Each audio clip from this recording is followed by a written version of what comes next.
sereno, perché tecnicamente noi abbiamo raggiunto solamente il 10% della popolazione, perché c'è stata una censura a livello nazionale, solamente 5 denunce da parte del nostro presidente Gianfranco Amato a livello nazionale. Solamente l'ultimo spazio sono stati dati negli ultimi 6 giorni di questa campagna elettorale molto fuorviante.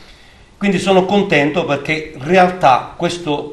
1153 dovremmo moltiplicarlo per 10, per 9 volte, perché effettivamente se io raggiungo solamente il 10% della popolazione, perché è stata fatta censura e a livello nazionale e a livello locale, ricordo, e qui voglio anche fare il plauso a TVA Agrigento, che delle 4 televisioni a cui io ho dedicato richiesta di presentazione della lista, il Popolo della Famiglia, che era una new entry, quindi una novità, tecnicamente solo TVA mi ha dato spazio, gli altri mi hanno censurato e c'è in atto, io lo farò, una diffida a livello dell'Agi Consum, per la quale diciamo è una necessità, tu non mi puoi censurare, è diciamo contro legge.